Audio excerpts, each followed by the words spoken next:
personnel. Good evening, I'm Bruce Roberts. Also tonight we look at the history of the Hazelwood mine as the facility prepares to close its doors. The Andrews government has announced a new economic growth zone to be established in the Latrobe Valley to help build jobs after Hazelwood shut down. It comes as part of a $266 million fund dedicated to job creation. The morning after the big announcement, Premier Daniel Andrews met with Hazelwood workers behind closed doors, with another big announcement on the way. Today I'm very pleased to add to the announcements we made yesterday, bringing to a total the Victorian Government's commitment of $266 million. The new economic fund aims to boost job growth in the valley and build the newly established Latrobe Valley Authority. This follows the federal government's announcement of $43 million, and Hazelwood workers sceptical.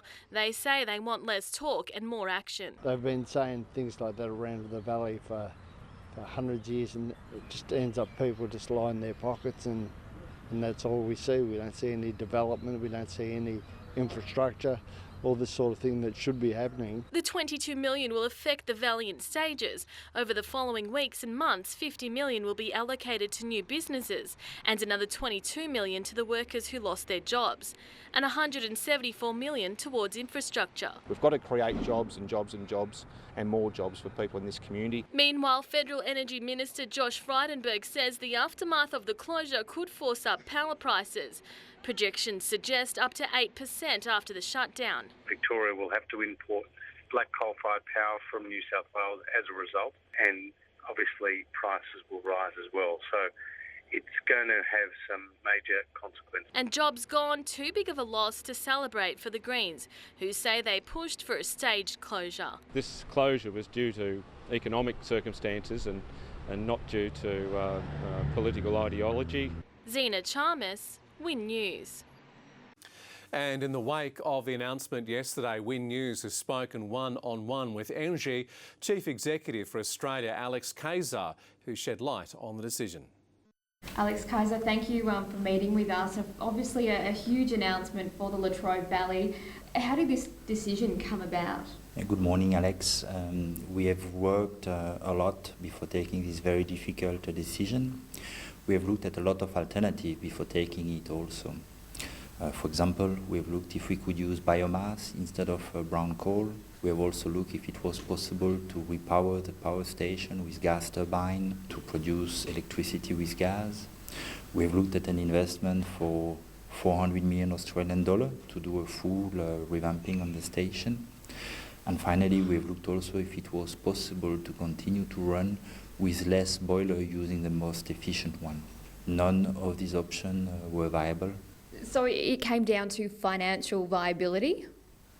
It came down to financial viability. Now what you need to understand also is that the power station in Hazelwood is 50 years old, which is a long time for a power station in a market which is a very difficult market. So the future of Hazelwood has been under question for quite some time now. And now this isn't a decision that's made lightly. How long ago did NG start considering these options and considering the future of Hazelwood? We have been looking at these different alternatives for at least 12 months.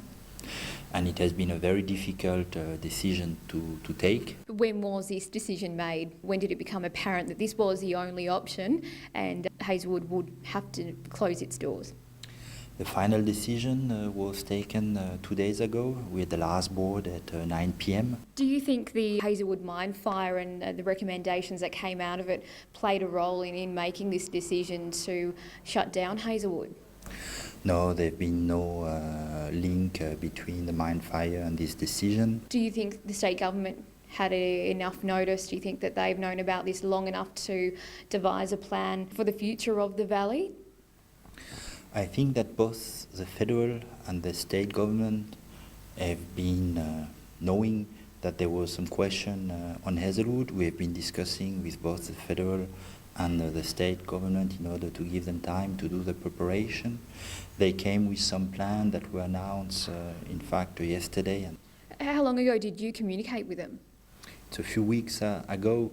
I don't think that neither the state nor the federal government needs to be told by us that there is a risk on Hazelwood. They were fully aware of it before we called them.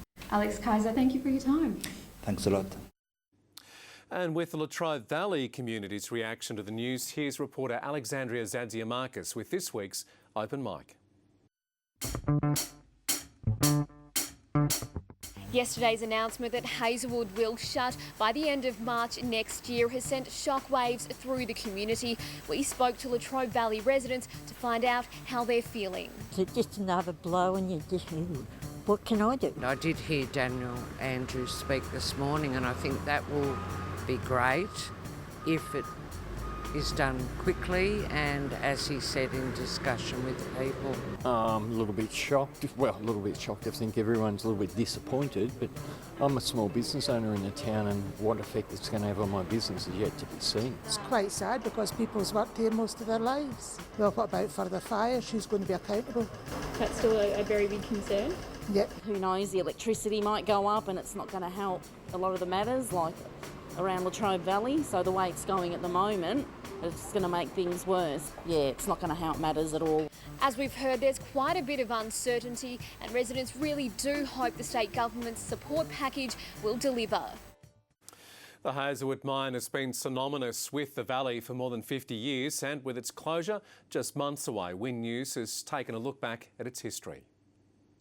It started as the coal-fired heart of the Latrobe Valley, a station that burned far longer than expected. Announced that it is closing. It is 58 years old.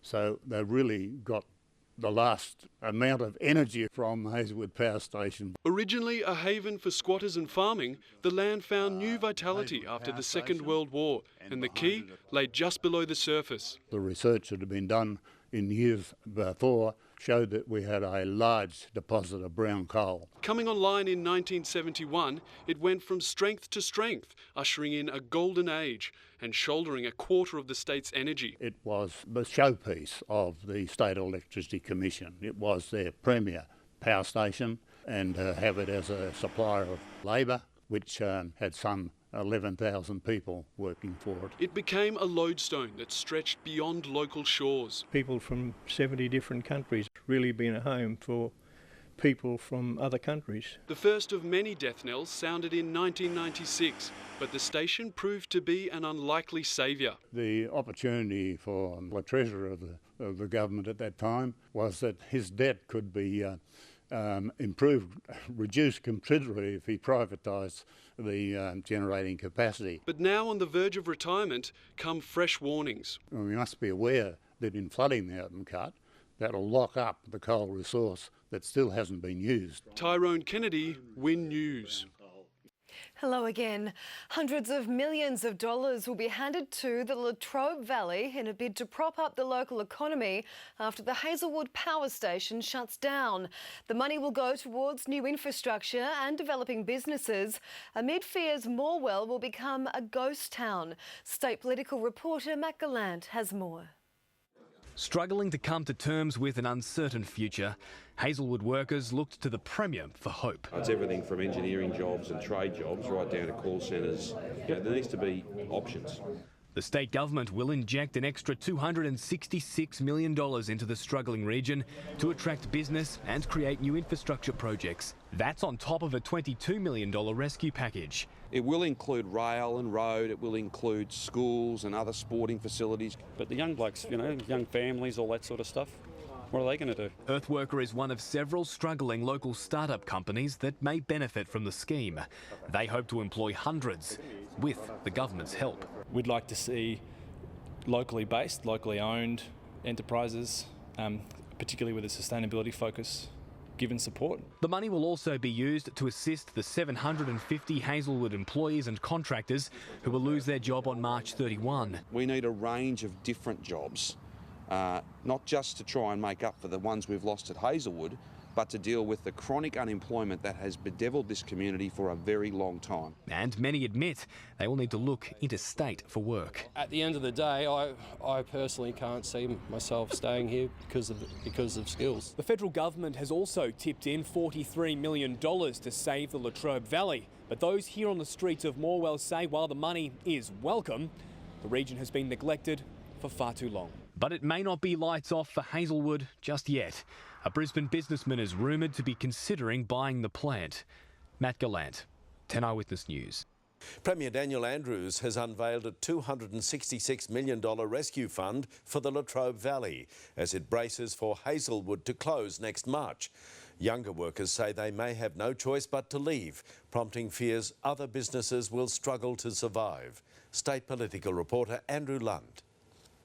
A day after it was announced, Hazelwood's impending closure is still sinking in. I didn't sleep yesterday and I'm a shift worker and I should be asleep now and I'm not. This morning the Premier met workers in Morwell who now face an uncertain future. I personally can't see myself staying here because of skills, so lack of work and whatnot, I'll have to chase it. In an effort to keep people in the Latrobe Valley, Daniel Andrews today announced a rescue plan.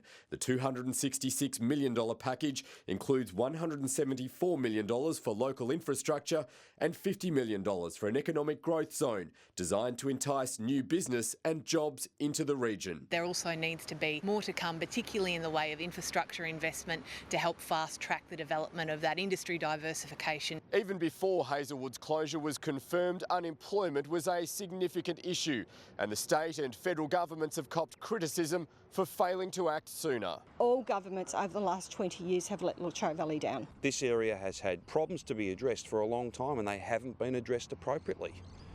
I hope to change that. He and his side of politics campaigned to close Hazelwood. Now he's trying to portray himself as the guy who's going to save the jobs that he sought to get scrapped. Andrew Lund, 9 News.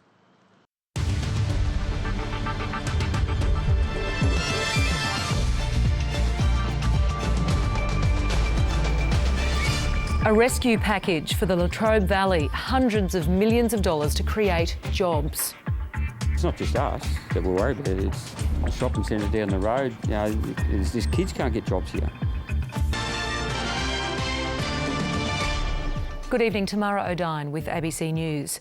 The Victorian Government will spend a further $224 million to help the struggling Latrobe Valley with the closure of the Hazelwood power station in March. Labor will try to lure businesses to the region with tax breaks and other financial incentives in a bid to cushion the blow from hundreds of job losses. Jean Edwards reports. Hazelwood maintenance fitter Mark Callow thought he had a job for life, but he could be out of work in March, along with hundreds of others. It's not just us that we're worried about, it's a shopping centre down the road. You know, these kids can't get jobs here. So, you know, you get another, say, 300 or 400 people walking out of that place trying to get work. Mr Callow's workmates aren't optimistic about the chances of finding more work in Morwell either. We've got an unemployment rate close to 20%, so we both know what the likelihood of that's going to be. In a bid to stave off a looming crisis in the Latrobe Valley, the government will spend $174 million on local infrastructure projects like road and rail upgrades and establish a so-called economic growth zone, offering incentives for businesses like stamp duty concessions. The money's in addition to the $42 million already set aside to help workers and businesses and manage the region's economic development. We need a range of different jobs. Not just to try and make up for the ones we've lost at Hazelwood, but to deal with the chronic unemployment that has bedevilled this community for a very long time. But some aren't convinced it's going to work. We've had a lot of other industries come here with subsidies and all pull out in the last couple of years. No one's ever built anything. We've had probably a dozen. The Andrews government has also been accused of driving Hazelwood's owner out of town by tripling the brown coal royalty rate and setting a 40% renewable energy target. Victoria will go from being an exporter of energy to an importer of energy. That's not good news for Victorians. ENGIE insists government policies didn't influence its decision to shut the plant. Jean Edwards, ABC News, Morwell. A $250 million helping hand has been given to Latrobe Valley residents by the state government. Locals hit hard by the shutdown of the Hazelwood mine have welcomed the relief package, but say it may not be enough to make them stay. Meeting with the Premier this morning, the reality of the Hazelwood closure is starting to sink in. Some workers are already considering a move out of the area. I've got fairly high mortgage to pay, so I'll have to find where the work is.